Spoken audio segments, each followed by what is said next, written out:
Gente, vamos iniciar então nossa sala. Vamos nos colocar em pé. Vamos fazer uma oração.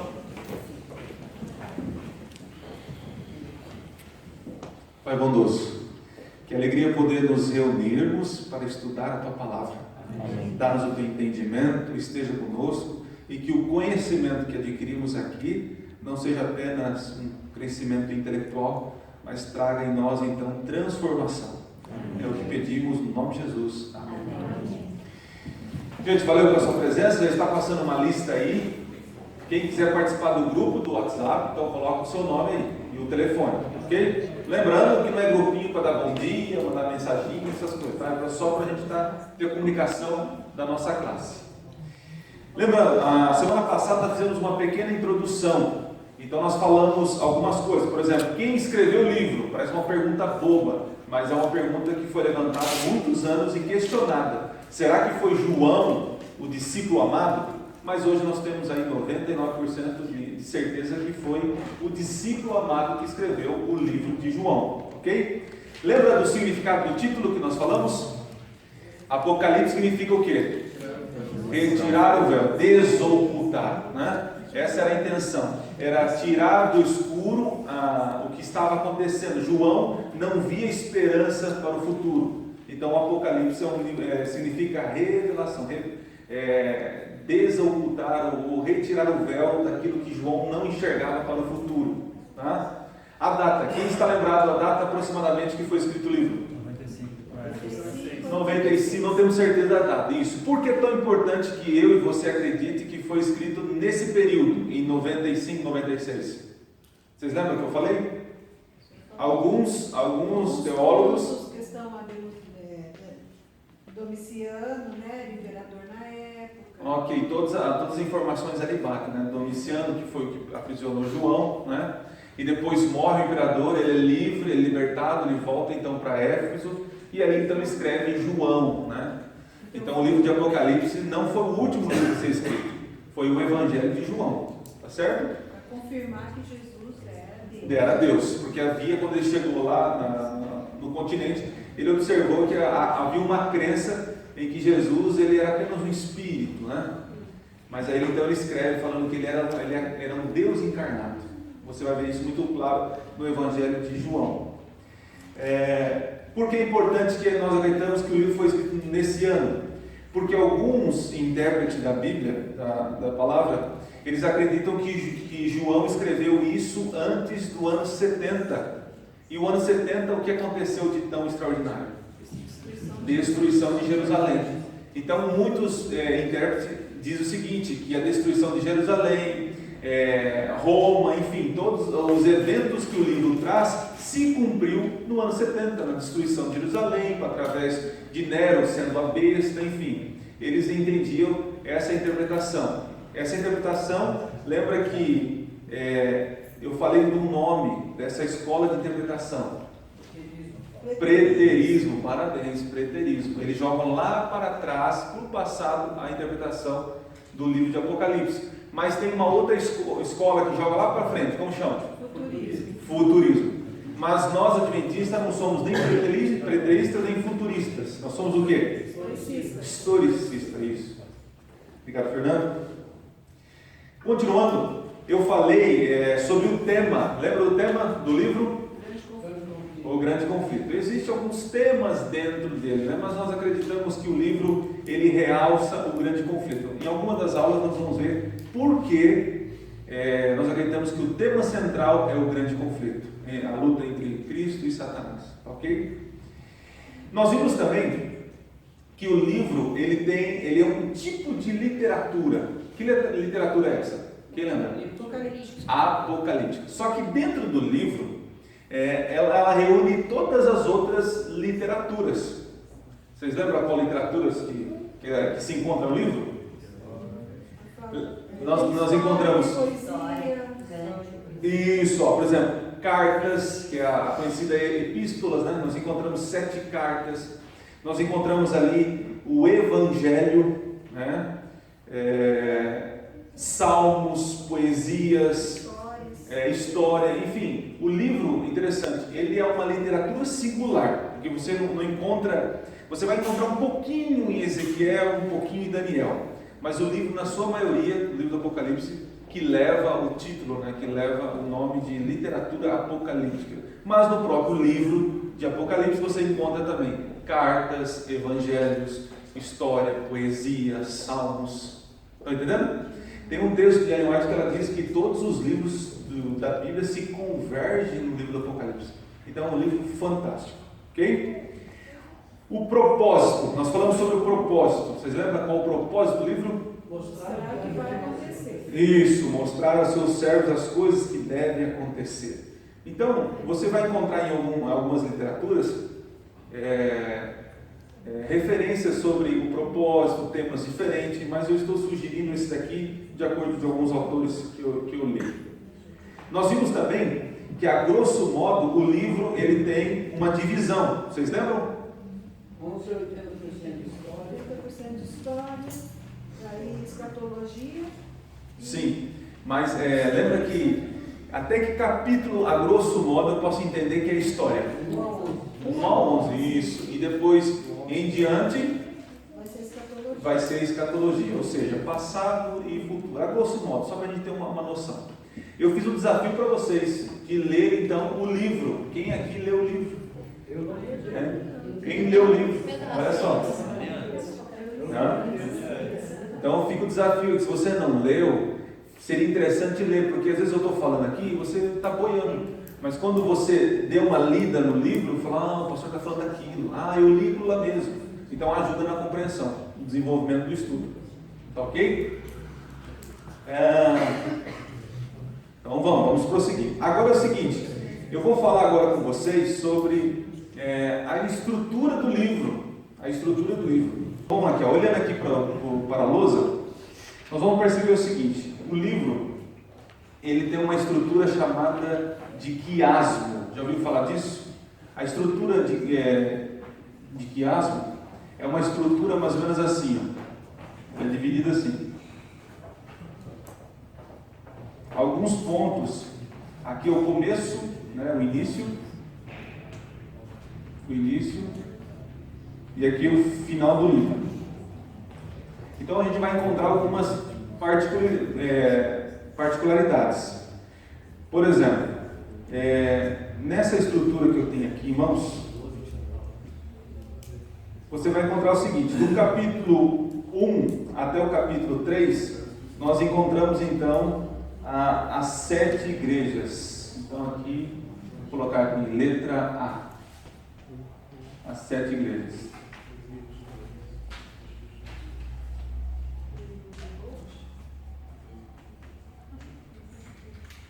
Isso vai do capítulo 1 ao capítulo 3. Tá?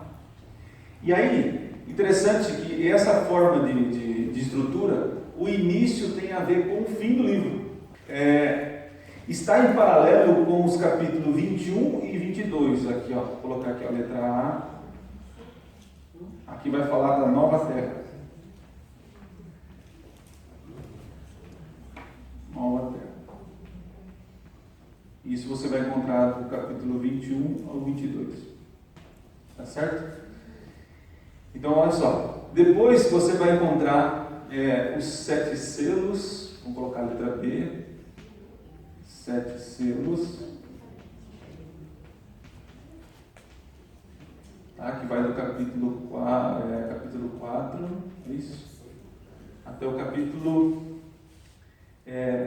4 a 8. Você vai encontrar 8. Aqui depois está em paralelo, vou colocar a letrinha B aqui, com o milênio, que é o capítulo 19 ao 20, o início do 20. Então aqui milênio.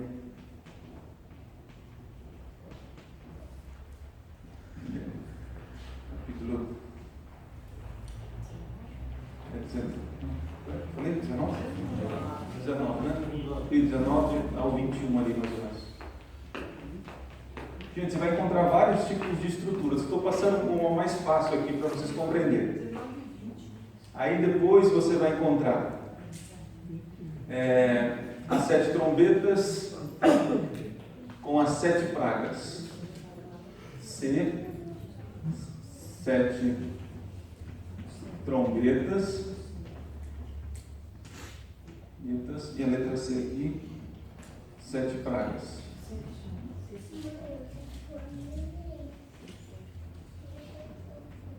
É do capítulo 15 ao 17, 18, acho que vai. Isso, 16, então 15 a 16. 15 a 16, perdão. Mais ou menos aqui. Trombetas é 8, 9, deixa eu ver. Isso, 8, 9, 10. Pode colocar até o 11, só para a gente ter uma noção. Colocar do 8 até o 11 aqui. E aí nós temos agora o grande conflito, que vai estar no capítulo 11 até o capítulo 14. A, B, C, D. Vou colocar aqui D. Então, o grande conflito. O grande conflito. 11, 14.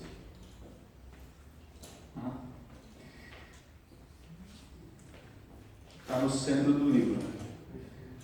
Tá, isso aqui é apenas um gráfico sugestivo. Existem outras, mas o que eu quero que você entenda é o seguinte, ó.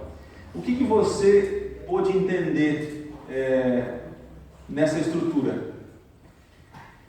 Que a parte final corresponde com a inicial com o final, a do meio com a outra, essa com outra, e depois nós temos o centro, né? Que eu devia ter posto no centro aqui, né? Que está o quê? O grande conflito. Tá? Querem ver essas passagens? Olha que interessante, ó. Diz aqui, ó, em Apocalipse capítulo 2, verso 1. Vamos ler. Vamos ver esses paralelos aí. Vocês vão observar de forma mais clara.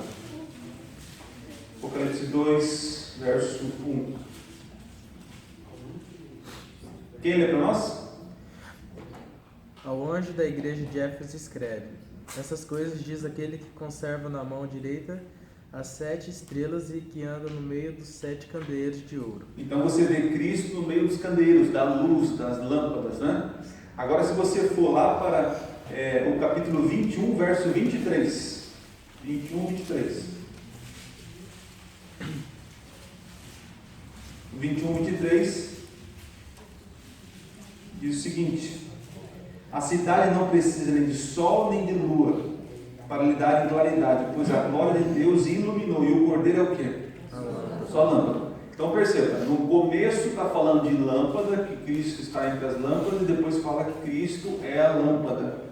Vamos ver outra coisa interessante. Capítulo 2, verso 7. Voltem lá. 2, 7.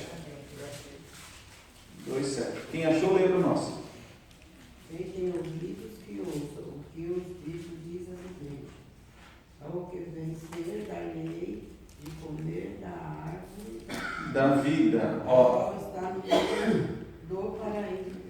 Ok, agora vá para capítulo 22, verso 2. 22, 2. Na minha versão diz assim: e no meio da sua praça, de uma a outra margem do rio, está o quê? A árvore da vida, que produz então 12 frutos, dando seu fruto.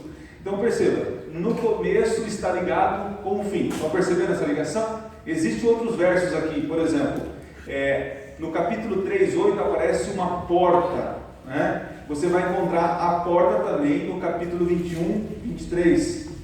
Cristo se assenta no trono, está no capítulo 3, 21, porque o Pai concede o trono. Lá no capítulo 22 você encontra o trono do Cordeiro. Outra coisa, veio sem demora, capítulo 3, verso 11. E no capítulo 22, verso 7 também fala que ele vem sem demora. Então, isso que eu quero que você entenda. Quiasmo ou quiliasmo é essa estrutura. O fim tem a ver com o quê? Quer dizer, o início tem a ver com o começo. Agora vamos ver essa outra parte aqui, ó, tá? O início tem a ver com o fim. Então, olha só. Olha que interessante. No capítulo 4, que está na parte dos 7 selos, abre lá, capítulo 4, verso 1. E outro acha para mim, então, capítulo Deixa eu ver aqui. Capítulo 4, verso 1. Tá. E o outro acha para mim 19, verso 11. 19, verso 11. Quem achou o capítulo 4, verso 1 já pode ler. Depois disso, vi uma porta aberta no céu. 4, verso 1? É. Isso. 4, verso 1. E a primeira voz que eu ouvi como de trombeta, que falava comigo. Sobe aqui e te mostrarei as coisas que devem suceder depois destas. Ok, agora vê 19, verso 11. Quem achou ler? Eu vi o céu aberto e eis um cavalo branco. Estava sentado sobre ele, chamava-se Fiel e Verdadeiro, e julga e peleja com você. Isso, no capítulo 4 há uma porta aberta do céu, é visto o céu aberto, né? E lá no capítulo 19 acontece, aparece o que também? Céu aberto. Estão percebendo? Que é uma mais interessante, aqui ó, isso é interessante ó, capítulo 6, 9 e 10, olha aqui, capítulo 6, 9 e 10, vamos lá, diz aqui ó, quando ele abriu o quinto selo, vi debaixo do altar as almas daqueles que tinham sido mortos por causa da palavra de Deus, por causa do testemunho que sustentavam. Clamava em grande voz, dizendo: até quando, ó soberano, santo e verdadeiro, não julgas nem vingas o nome dos santos que habitam sobre a terra? Agora, se nós avançarmos dos livros e formos então para o capítulo 20, verso 4 e 6, olha que interessante. Alguém já até sabe qual texto que é. Capítulo 20, verso, deixa eu conferir, 4 e 6, olha lá. Vi também tronos e nesses sentaram aqueles aos quais foi dada a autoridade do quê? Lembra? Apareceu lá. Até quando? E aqui está acontecendo o quê? Julgamento. Aí continua, diz assim: vi ainda o quê? As almas dos decapitados por causa do testemunho de Jesus, como por causa da palavra de Deus. Estão percebendo o paralelo? Então, esse bloco aqui tem a ver com esse bloco aqui. Tá certo? Estão percebendo a coerência? Mais uma aqui para a gente ficar. Aqui, ó, que bonito esse daqui, ó. No capítulo 6, verso 1, 6, 1. Voltemos lá. Se vocês quiserem fazer suas marcações, fiquem à vontade. 6, verso 1.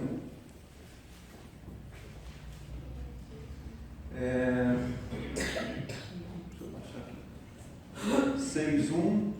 Deixa eu ver o 7, acho que está mais fácil. 7, verso 9.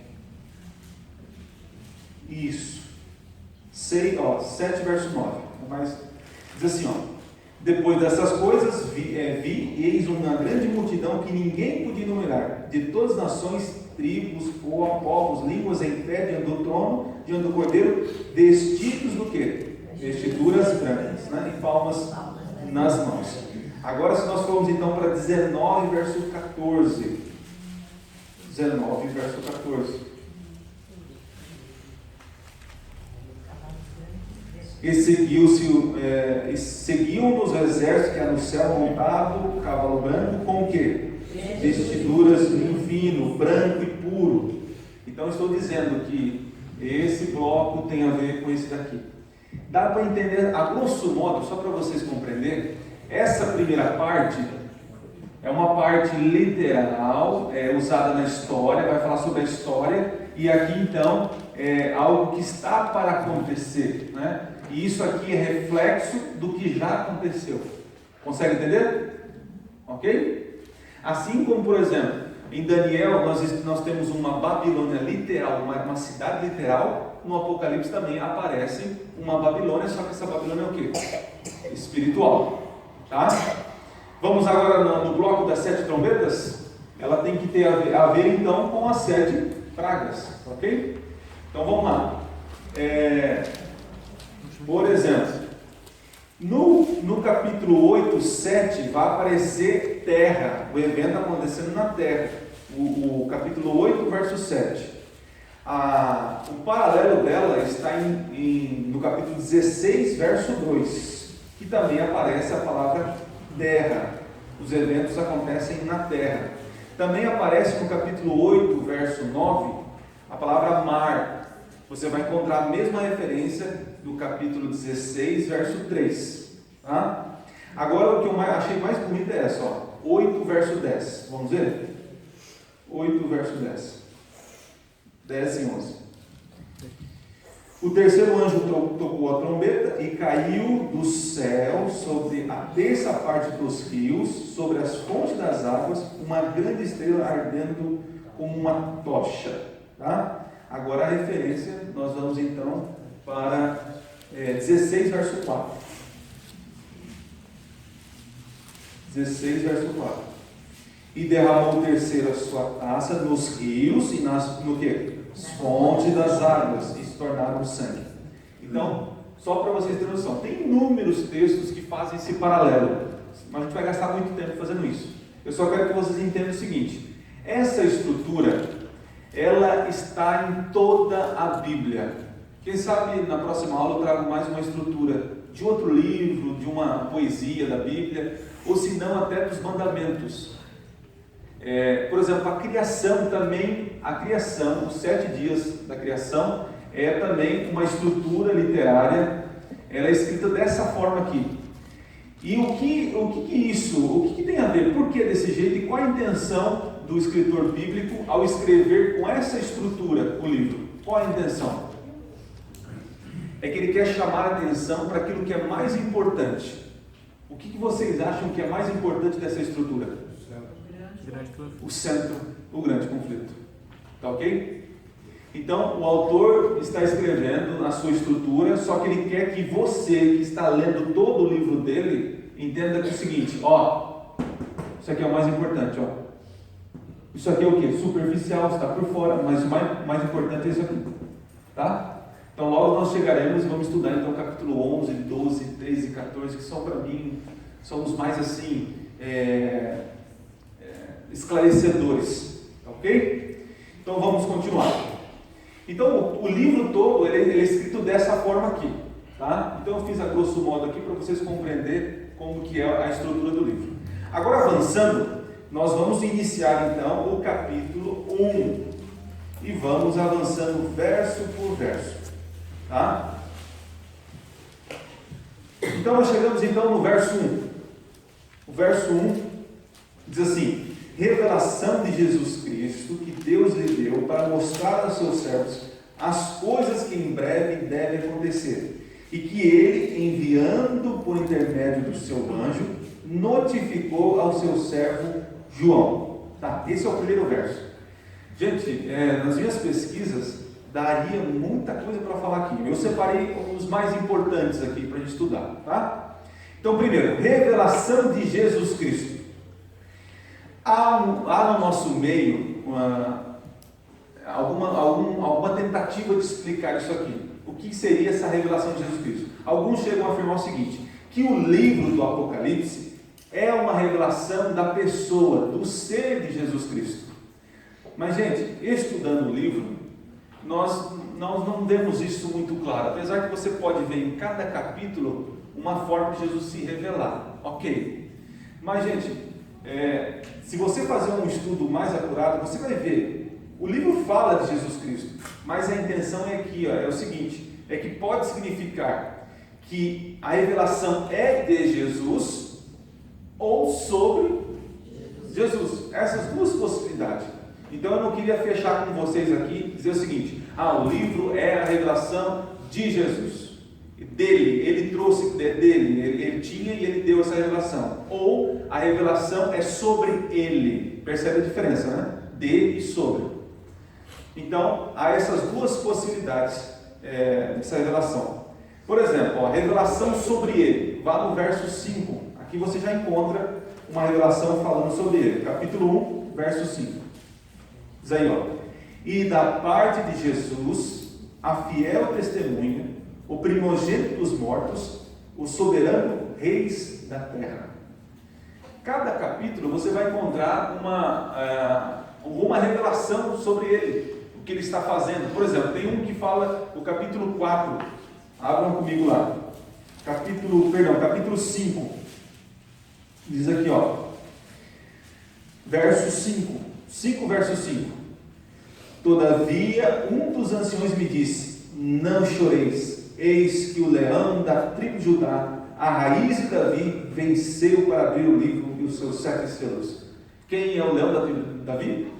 Jesus. Tá? Então você vai encontrar muito isso, principalmente, gente, nas cartas. Quando nós chegarmos nas cartas, você vai ver ele revelando quem ele é. Então, eu posso dizer que o livro é uma revelação sobre a pessoa de Jesus, mas também uma revelação que ele tem para dar para nós. Ok? Bom, aí continuando o nosso verso, diz assim, ó: para mostrar aos seus servos as coisas que em breve devem acontecer. Se nós fizermos uma concordância desses textos, lembrando, gente, que na Bíblia, a Bíblia é um livro onde os textos, é como se existisse uma rede. Vamos pensar assim, para entender. A Bíblia, ela foi escrita e dentro dela existem vários hiperlinks. Quem consegue entender o que é hiperlink? Quem não consegue? Hiperlink, para os que mexem com o computador, você está colocando um PowerPoint, aí você coloca lá uma figura e um hiperlink. A pessoa clica aqui, leva você aonde? No outro lugar. Querem ver um hiperlink legal, muito, muito interessante? Abram a Bíblia em Êxodo capítulo 31. E aqui vocês vão ver coisas novas agora. Êxodo capítulo 31.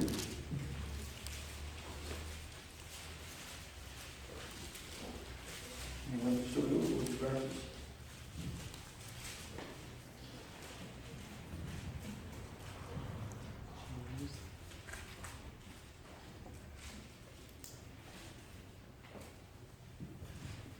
(31:18) que diz aí, 31:18? Tendo acabado de falar com ele no Monte Sinai, deu a Moisés as 2 tábuas do testemunho, tábuas de pedra escritas pelo dedo de Deus. Ok. Então vamos lá, vamos fazer essa parte aí. Alguns eu já comentei em algumas das nossas salas aí que tivemos aí pelo distrito sobre essa referência. Aí nesse texto que você leu, quem é que escreveu então a lei de Deus? Deus. Foi Deus, né? Ele usou o que, gente? Deus. O dedo, tá? Isso é uma coisa importante a perceber. Agora eu pergunto para vocês, o que é o dedo de Deus? Para quem eu já falei, não conte para não ficar sem graça, né? Alguém quer chutar? Tentar dizer o que é o dedo de Deus? Oi? Eu vou pegar aqui uma referência. Alguém pode me sugerir o que é o dedo de Deus? Jesus, boa, é uma boa tentativa. Alguém? Deixa eu ver aqui, isso. Abra então em Lucas capítulo 11, verso 20. Então vamos usar o hiperlink. Imagine que Êxodo capítulo 31, 18 tem um botãozinho ali. O que é dedo de Deus? Então a gente clica ali. Aí vai levar a gente para Lucas capítulo 11, verso 20. Pastor, desculpa eu cortar um pouquinho. Pode perguntar. Porque eu estava lendo isso daí, e eu vi que lá em Apocalipse 1 fala exatamente como ele aparentou ali no 19, no Êxodo 19. Eu falei, meu Deus, ou é no Daniel, não sei, algum lugar que eu li que tem uma semelhança. Daniel, a gente vai ver isso. Amém. Tá? Daniel, Lucas capítulo 11, eu falei qual verso? 20, né? Deixa eu ver se eu falei o verso certo para vocês. Tá certo, né? O que ele diz aí, pessoal? Mas se é pelo dedo de Deus que eu expulso os demônios, logo é chegado a vós o reino de Deus. Ok, então ali mais uma vez uma referência ao que? Dedo de Deus, tá? Agora vamos para Mateus capítulo 12. Imagine que ali tem um botãozinho no dedo de Deus, um clique. Então a gente clica ali e vai levar a gente agora para Mateus capítulo 12. Então olha só, Jesus estava expulsando os demônios, né? E as pessoas falavam que eles falavam expulso pelo dedo de Deus. Mateus, eu falei o quê? Mateus 12, 22. Então vamos lá. Mateus 12. Deixa eu chegar lá. 12, verso 22. Então olha só. Então lhe trouxeram o endemoniado, cego e mudo, e ele então o curou, passando o mudo a falar e a ver. Olha o 27. O que é dedo de Deus?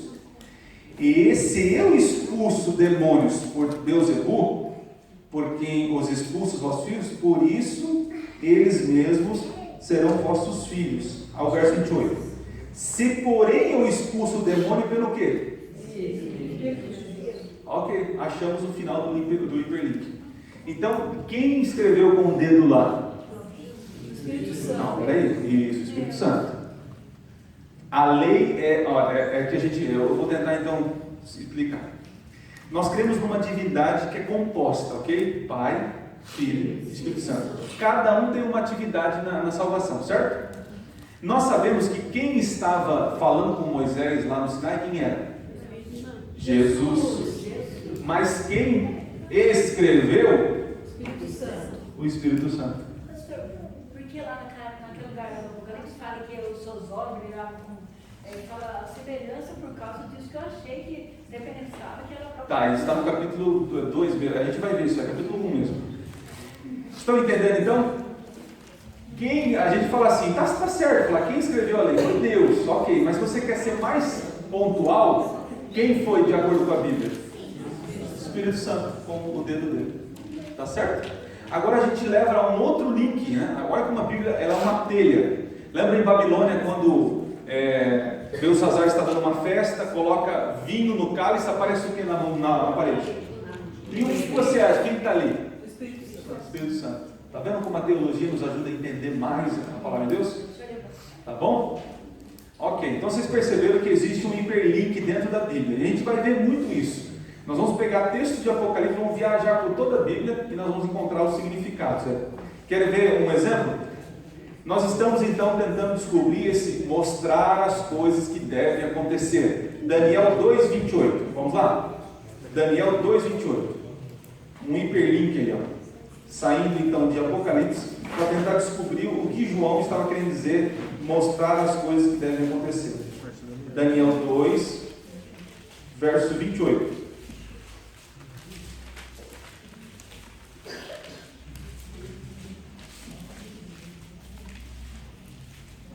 Quem achou? Lê para nós.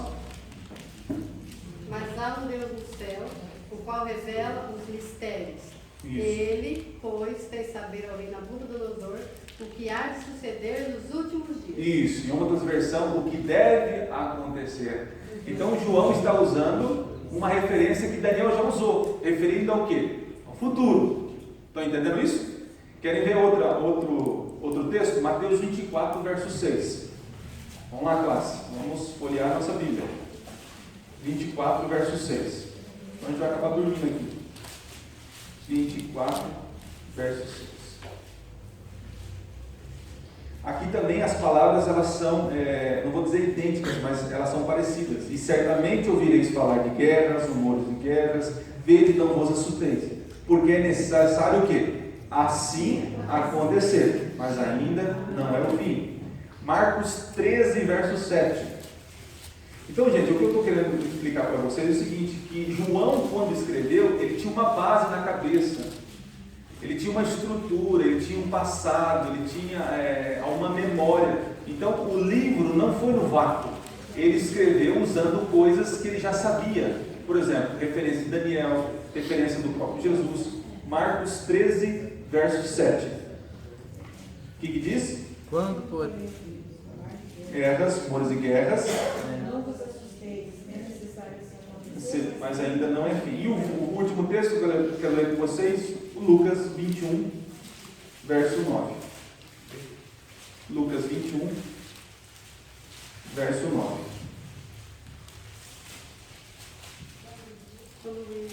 Quando ouvires falar de guerra e revoluções, não assusteis, pois é necessário que primeiro aconteçam essas coisas, mas o fim não será logo.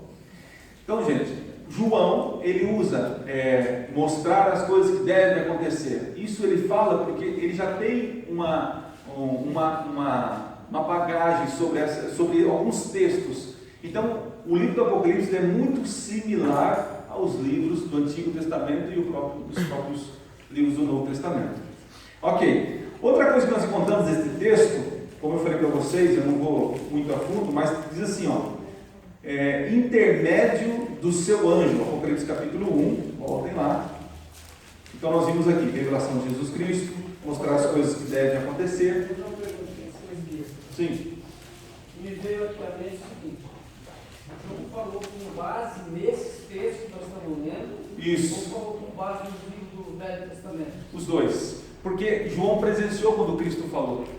Esse de Mateus, esse de Marcos e Lucas que nós lemos, ele presenciou. Porém, o de Daniel era conhecido por ele. É tão conhecido que ele vai repetir muitas coisas de Daniel. Entendeu? É como se fosse assim: eu venho com, você está vendo algo, está acontecendo uma coisa. E quando você vai relatar aquilo que você está vendo, naturalmente você já tem base para poder relatar. Por exemplo, você viu um carro. Então você sabe de onde provém um carro. Não sei se eu estou sendo claro. Já existia uma base cultural na cabeça dele, principalmente um conhecimento bíblico, pronto, textual. Ele não foge disso. Por isso que a interpretação do livro ele tem que estar dentro da Bíblia, porque João não usou filosofia grega, livros seculares. Ele usou então textos bíblicos. Então, mas quando ele se embasa nos textos bíblicos, que a gente acabou de ler, que estão inseridos no Novo Testamento, ele já tinha à disposição dele esses pseudônimos, tá. livros. Eu posso dizer o seguinte, que João pode ter tido acesso, porque ele foi o último a morrer. Então ele poderia ter algumas cartas de Paulo, de Pedro. Mas em particular, os textos que nós lemos foram os evangelhos. Então os evangelhos, ele estava pessoalmente, isso. Mas não temos provas que ele não teve acesso ou que teve. Mas é provável que teve, porque ele era o líder da igreja primitiva.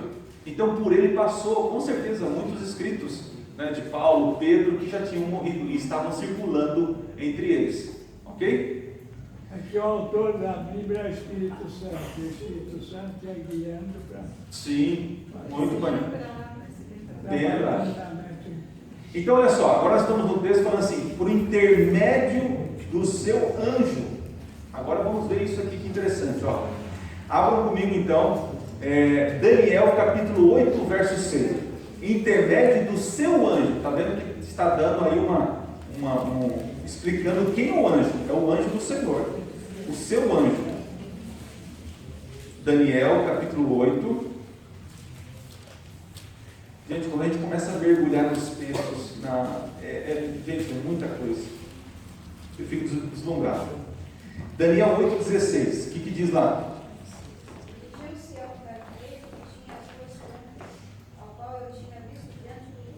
8,16, perdão. E ouvi uma voz de homem nas margens do Ulai, a qual gritou e disse: Gabriel, dá a entender a este a visão. Interessante que Gabriel está presente nas visões. Então esse é o primeiro texto aqui que está falando que Daniel está lá e Gabriel vem para dar a visão. Então é outro texto correspondente.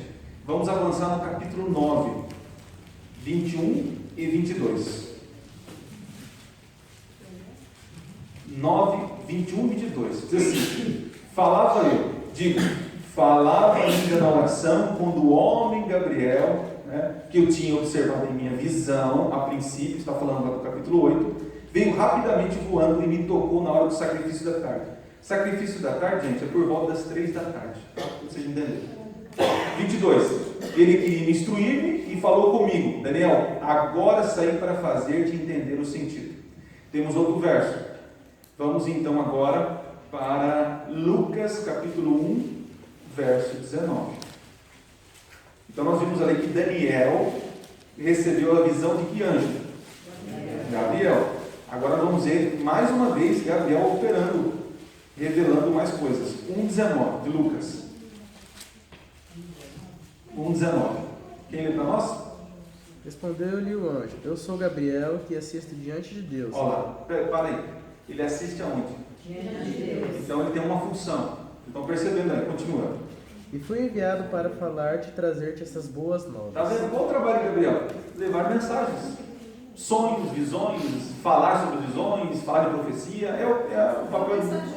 É um mensageiro, né? Por isso que o próprio nome Gabriel. Verso 26, gente. 1, 26. Na minha versão diz assim: no 6º mês foi o anjo Gabriel enviado da parte de quem? Deus. De Deus para uma cidade da Galileia chamada Nazaré. Então, gente, esse intermédio do seu anjo, que está em Apocalipse capítulo 1, verso 1, que anjo é esse? Gabriel. Gabriel. Eu não vejo outro anjo, em especial que não seja Gabriel. Agora, o que me deixa mais assim, até arrepiado, é o seguinte: Gabriel esteve com Daniel, e Gabriel falou das visões com Daniel, e Daniel não entendeu nada, e Gabriel falou assim: ó, sela o livro, você não vai entender mesmo, é pro tempo do fim. Aí passa alguns séculos, ele encontra quem agora? Um velhinho numa ilha. Eu vim mostrar para você as coisas que devem acontecer. Escreve aí, assim como eu falei com o teu amigo Daniel, eu vou falar para você. Escreve aí. Só que você não sela o livro, porque o Apocalipse não é um livro selado, diferente de Daniel. Estão percebendo esses paralelos? E olha quanta coisa, estou ainda no verso 1. Agora nós chegamos na palavra-chave do versículo 1, e eu vou dizer que é a palavra mais importante do livro, para compreender o livro. Vamos lá, voltamos para Apocalipse capítulo 1. Então diz lá, a revelação de Jesus Cristo, que Deus deu. E aí chegamos aqui, em breve, enviando por internet do seu anjo, e notificou ao seu servo João. Alguém tem uma tradução diferente aí? No final do verso, final do verso 1, capítulo 1, verso 1. Notificou ao seu servo João. Alguém tem uma diferença em notificou? A minha está notificou. Todos estão notificou aqui? Mostrar, eu acho que mais no final do verso. Notificou também? Ok, então aqui aparece uma palavrinha-chave. Olha que fantástico, gente. Eu fico doido com essas coisas. Peraí. Me vira aqui. Hoje não. Outro nível, hein? Aparece essa palavrinha aqui, ó. Semainon, isso. Semainon. Então é assim. Semainon.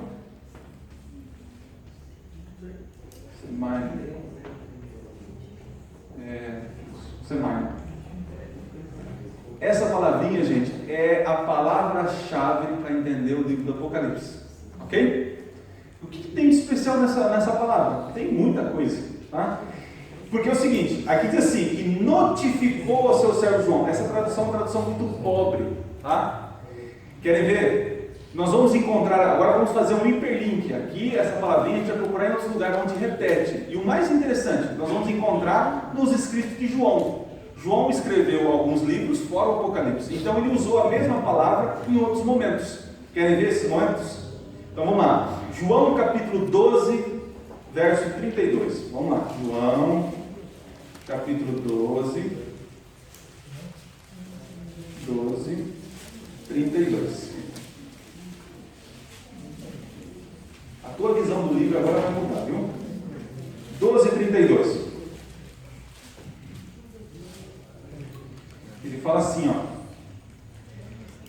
e eu, quando for levantado da terra, atrairei todos a mim mesmo. Em que momento que ele está falando isso? Para que momento que era? Quando ele fosse levantado aonde?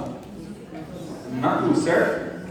Aí o verso 33 diz o seguinte: isto dizia significando, ou significado. Vamos colocar significando. Que palavra é essa aí? Semai. Olha que diferença. Foi traduzido lá em Apocalipse como notificou. Mas aqui João foi traduzido a mesma palavra por significando. O que é significando? Jesus estava dizendo o seguinte: quando eu for levantado, eu vou fazer o quê? Atrairei. Aí o verso 33 diz assim, dizia ele isso, né? Diz aí o verso 33. Isto dizia significando de que gênero de morte estava para morrer. Vamos ver outro texto aqui, outro link aqui, ó. Vamos então agora no capítulo 18, 33 de João. É quando ele é capturado. João 33. A palavra semai não aparece de novo. 18, 33. 32, perdão. 18, 32. É na hora que ele está perante Pilatos, aí ele conversa com Pilatos, e aí vem esse relato, ó. Para que se cumprisse a palavra de Jesus, significando o modo por que havia de morrer. Palavra semaino, significando. Tá? Querem ver outra? Vamos então agora, João usa em outro momento também. ele usa no capítulo 21. Essa aqui é interessante, é o último capítulo da Bíblia.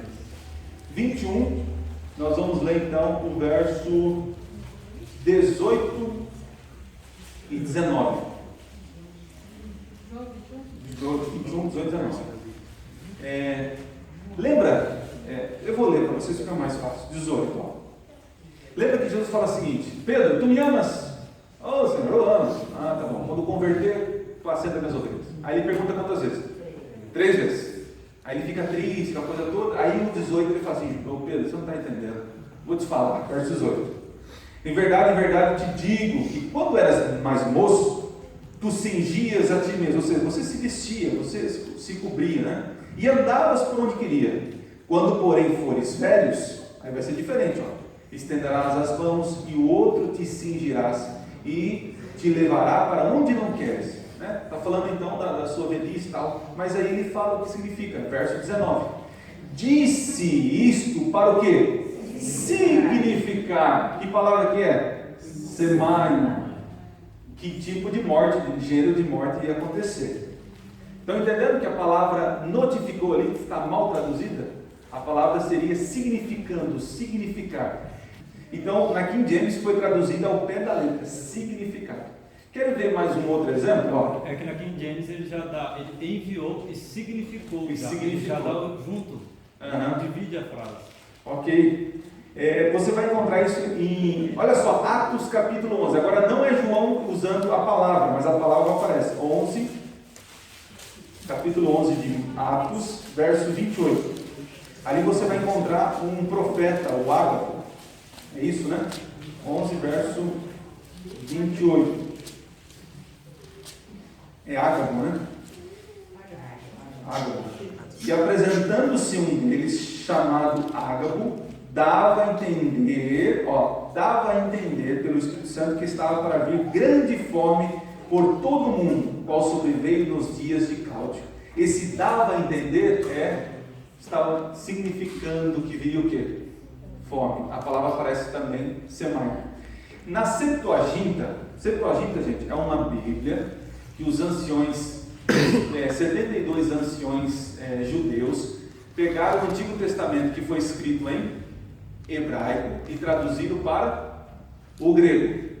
Então, a Septuaginta é um livro que para nós é muito importante, porque as palavras correspondentes do hebraico para o grego, os próprios judeus, os líderes, os maiorais traduziram. Então nós temos uma Bíblia de muita autoridade. Então a palavra Semaio vai aparecer também no Antigo Testamento. E olha que interessante, está em Daniel. Daniel capítulo 2. Vamos para lá, último texto sobre esse assunto. 2:28. Daniel 2:28. A palavra Semaio vai aparecer lá também.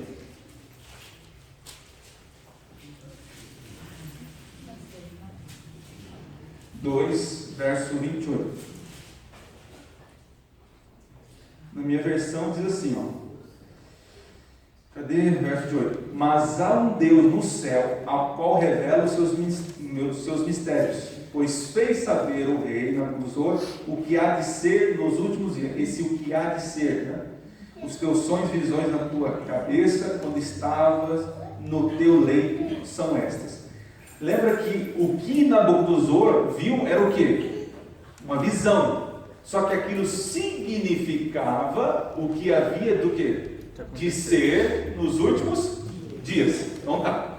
Voltando para o Apocalipse, vamos tentar compreender então essa palavra. Essa palavra aqui, gente, ela aparece também num equipamento, um instrumento de trânsito, que é essa palavra, ela é mundialmente conhecida, ela não muda. Você vai encontrar a mesma palavra em todo o mundo, é universal. Vocês conhecem isso aqui, né? Semanion.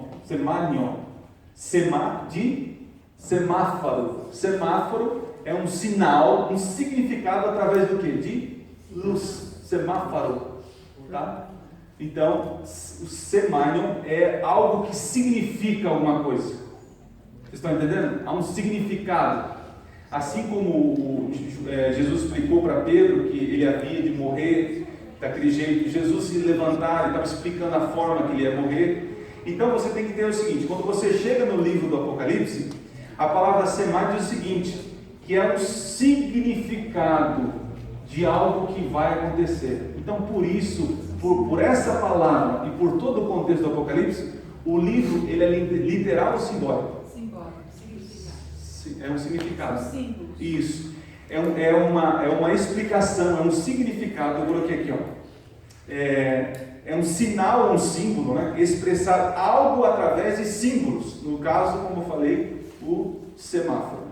Então, o livro do Apocalipse é uma explicação, um significado, não é literal. Claro que você vai encontrar partes literais no texto. Por exemplo, quando ele fala assim, eu, João, o discípulo, tal. Quando ele fala eu, João, a gente tem que ficar imaginando quem é o João, quem que é, aqui é um símbolo. Não, aqui é o quê? É João mesmo. Eu estive preso pelo testemunho de Cristo na ilha de Patmos. Essa ilha, vamos ver o que significa. Não, o que é? É Patmos mesmo. Então, mas na sua grande maioria é um livro, então, simbólico. Sim? Eu mencionei, então ele está falando da história dele. Isso, a parte da história. Ok? Agora vamos avançar. Eu não tenho algo para apagar aqui, gente. Alguém consegue alguma coisa para apagar aqui? Agora tem uma pergunta que nós precisamos responder. Por que então o livro foi escrito? Obrigado. Foi escrito por símbolos. Vamos lá, gente, vamos agora mexer a cachola. Por que então, se é algo tão importante, por que Jesus então revelou para João através de símbolos? Porque ele não poderia entender naquela época. Oi? Ele não ia poder entender naquela época. Então nós temos algumas ideias aqui, ó. Primeiro motivo porque foi escrito em símbolo. Eu até falei em um dos nossos, nada a ver, nosso programa, né? A incapacidade do ser humano. Tudo que Deus revela, gente, principalmente quando fala do futuro, algo que a própria pessoa que está recebendo visão não conhece, nunca viu, fica difícil de poder explicar de forma correta ou literal. Por exemplo, vamos voltar aqui a 40 anos atrás. Se de repente chegasse um anjo para você, chegasse um anjo, alguém do céu, e mostrasse para você isso daqui, essa tecnologia aqui, um iPad, que faz isso, e com o dedo você toca e vai para lá e tal, e aí depois falasse assim, agora explica para os seus o que você viu. Quem conseguiria explicar? Não, isso aqui foi Steve Jobs com um grupo de pessoas que... Você não ia explicar assim. Por quê? Você não tem um contexto sobre isso. É igual eu falei lá no Nada a Ver, né? A gente pegar um índio de uma tribo que nunca viu civilização, pega esse índio, coloca um capuz na cabeça dele, leva ele em um lugar, por exemplo, igual eu falei para vocês, na Times Square, o centro do comércio do mundo, e aí esse índio começa a ver tudo aquilo, aquelas coisas, luzes, as pessoas, carro, aviões, e som, e barulho, e tudo, e depois coloca um capuz nele, volta ele para a tribo, e fala assim, agora, conte para os seus amigos o que você viu. Como que o índio ia expressar algo que ele nunca viu? O que faltaria para ele? Palavras, vocabulário, contexto. Então na cabeça dele, quando ele viu um prédio, o que ele tinha de contexto de coisa grande? Uma árvore gigante, ou uma oca gigante. Estão entendendo? Então pela incapacidade humana, Deus, para poder facilitar a compreensão, mostrou para João através do quê? Símbolos. Tá? Essa é a primeira resposta.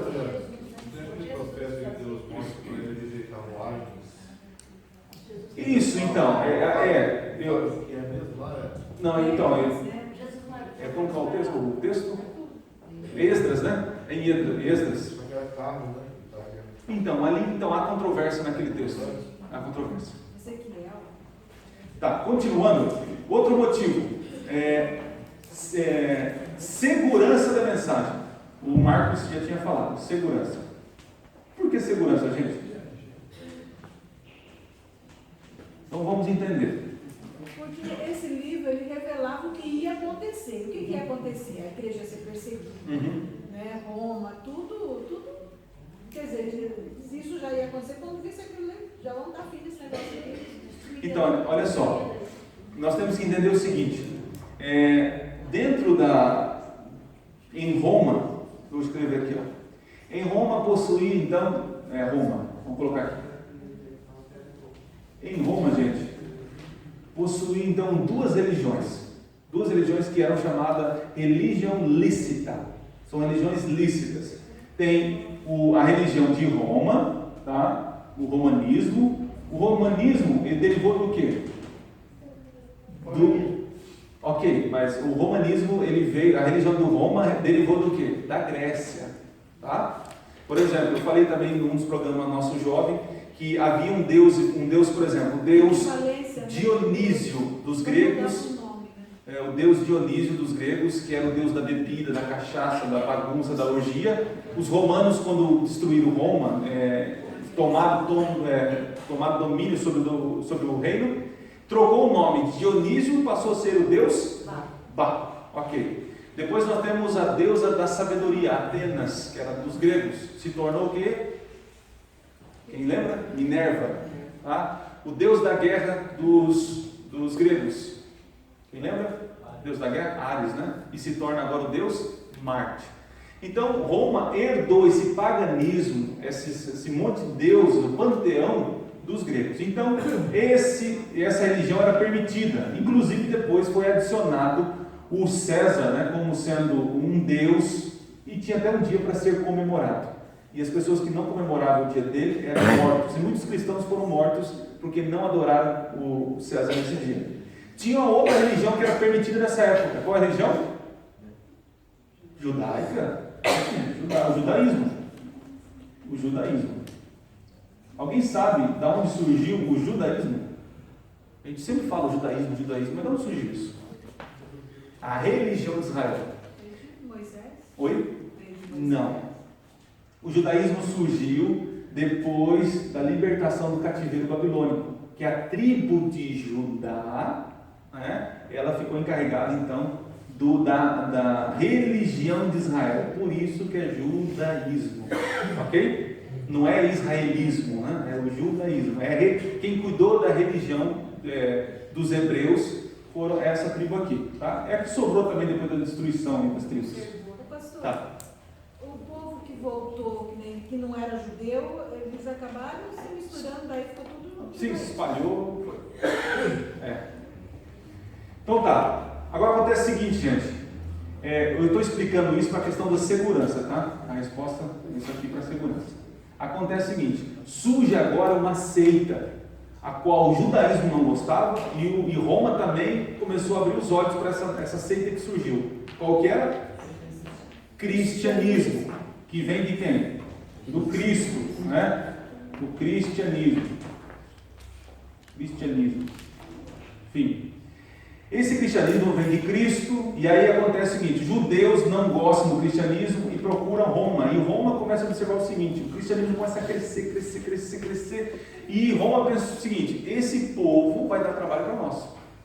Os judeus respeitam as nossas leis, mas vai que o cristianismo não respeita. Então houve algumas perseguições, né? Interessante que o imperador Adriano foi o que mais matou cristãos, né? E o que mais crucificou. O Adrianão aí é fera, meu Deus. Tá. Aí acontece o seguinte, eles começam a matar os cristãos. Paulo foi morto porque Nero, o louco da cabeça, tacou fogo em Roma. E você sabe por que o Nero tacou fogo em Roma? Porque o imperador Nero, ele queria deixar algum monumento na história para o nome dele. Porque aconteceu o seguinte, levantava-se um imperador, então eles corriam fazer o quê? Monumentos. Você encontra isso em todas as nações. Quando se levanta alguém no poder, eles vão lá, fazem monumentos e destroem os monumentos antigos. Só que em Roma não tinha lugar para construir nada em Nero. O que Nero fez? Foi na periferia, nos lugares mais pobres, e fez o quê? Tacou fogo. E depois culpou quem? Os cristãos. E quem era o líder ali? Paulo. Pegou Paulo então. Tá? Acontece o seguinte, passou alguns anos. No reinado de Domiciano existia um líder maior do cristianismo que estava vivo. Qual o nome dele? João. Pegaram João, de acordo com a tradição, jogaram ele aonde? num caldeirão ali, né? Alguns falam óleo, alguns falam azeite, água, enfim, jogaram num caldeirão quente lá. Acontece que o velhinho morreu ou não? Não fez, não caiu no cabelinho dele. Aí eles pensaram, puxa vida, isso aí, olha, mas a gente está fazendo nada, porque se a gente matar esse líder, porque no passado a gente matou o Cristo, e aconteceu o que com o cristianismo? Cresceu. Então, vamos fazer o seguinte, vamos esconder esse velhinho, senão vai se tornar um mártir. Pegaram o velhinho e jogaram ele aonde? Na ilha de Patmos, colocaram o velhinho lá. Então está aqui a ilha e o continente está aqui, né? Tá? Aí acontece o seguinte, chegando nessa ilha, o que ele faz nessa ilha? Quem lembra? Eu já falei. Ele é pedreiro, ele extrai pedras, né? Não pensa que ele está acorrentado numa cadeia com o céu, não, ele é pedreiro, ele trabalha lá como escravo, retirando pedras preciosas para levar para onde? Para Roma, para o continente. Só que acontece o seguinte, muitos cristãos eram pegos e também escravizados, levados para onde? Para a ilha de Patmos. Chegava lá, falou, João, você está vivo? Estou vivo. Olha, acontece o seguinte, lembra aquela família que estava dando estudo bíblico, que se converteu? Foi, lembro, foi morta. Lembra aqueles parentes seus, tal, assim, sabe? Foi morto. E aí só tragédia e desgraça ele ouviu. Então veja, João não conseguia ver o futuro. Ele falou assim, acabou o cristianismo. Eu estou aqui preso, eu vi Jesus, eu sou uma testemunha ocular, estou preso e meu povo está morrendo, o cristianismo vai acabar. Não tenho o quê? Esperança. Está tudo escuro à minha frente. Aí que entra então o verso 1. Deus revela a Jesus. Jesus revela a Gabriel. Gabriel atravessa o universo, vai até a ilha de Patmos e fala assim, João, fique tranquilo, eu vou desocultar a tua vista, eu vou retirar o véu dos teus olhos e você vai ver que existe esperança, porque o Cordeiro de Deus está vivo. Está entendendo? Chega até a arrepiar, coisa linda. E agora João, o que você vê e o que você ouvir, escreve, tá? Porque as coisas que em breve devem acontecer. Então João escreve o livro, escreveu. E agora o que ele faz? Qual o mandado? A gente vai ver que era para fazer o que com o livro, com as cartas? Enviar para 7 igrejas. Mas ele está na ilha, gente. O que ele ia fazer? Colocar as garrafinhas, e as garrafinhas chegavam lá. Não tinha WhatsApp, não tinha Facebook, não tinha pombo correio. Então, simplesmente ele fez o seguinte, pegou o livro, entregou para o carcereiro lá, um soldado romano, e falou assim, entrega para mim no porto, que tem amigos meus que precisam dessa mensagem. E aí ele pega assim, João, você acha que sou boa, rapaz? Vai que aqui tem alguma mensagem, deixa eu ver o que você está... Porque você é o inimigo número 1 de Roma. E aí então... o guarda começa a olhar, né? Deixa eu ver o que você escreveu aqui.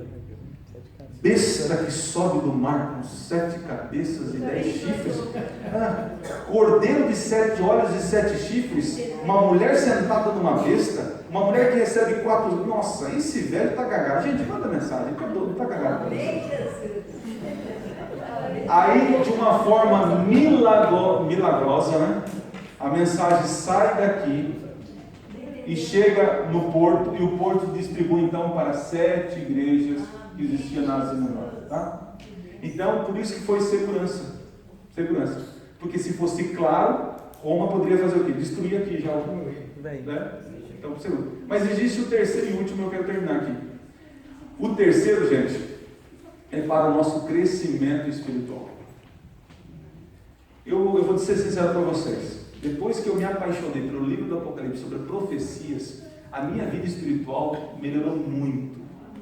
Porque veja, olha quantos versos nós lemos, o tempo que nós já passamos juntos, e nós estamos crescendo em conhecimento e graça.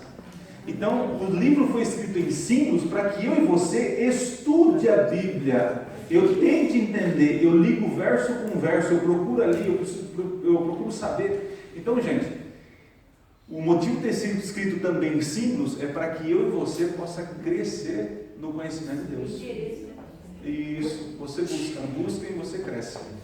Então, quantos aqui entenderam por que o livro foi escrito então em símbolos? Pela incapacidade humana de compreender o que é celestial, tá certo? A gente vai falar um pouco mais sobre isso mais à frente. através da segurança, né, para poder proteger a mensagem e também para o crescimento espiritual. Gente, nós vamos terminar nossa classe hoje aqui. Veja que nós estamos ainda no verso 1. Mas logo, essas bases que nós criamos vai ser mais fácil. Então o 2, o 3, vai embora, muito mais rápido. O que é importante é que você crie uma base, um contexto na cabeça. Ok? Desafio para você essa semana: ler o livro, anotar as coisas que você achou estranho, que você tem dúvida, para a gente então, em algum momento, tirar dúvida. Há alguma dúvida sobre o que nós falamos? Algum comentário, alguma observação? Alguma rebelião? Sim. Sobre os 24 anciãos. Ok, então numa das próximas aulas você vem, eu vou explicar para vocês quem são os 24 tronos que sentam 24 anciões, tá? Fantástico, capítulo 4. Você vai se admirar, tá? Mais alguma dúvida, alguma pergunta? Então, se Deus nos abençoar, se der tudo certo, estaremos aqui 6 horas da tarde no próximo sábado. Bem? Vamos colocar em pé, vamos terminar com a oração. Vamos orar. Pai bondoso, muito obrigado pela tua palavra. Pedimos que nos ajude a crescer em conhecimento intelectual e crescimento espiritual. Ajude-nos a entender o teu plano na nossa vida e praticar no dia a dia. Nos pede por tua paz e nós pedimos a tua bênção sobre essa nova semana que começamos. São bênçãos que nós pedimos e agradecemos no nome de Jesus. Muito obrigado, gente. Deus abençoe. Dê uma feliz semana para o seu amigo. Até a próxima.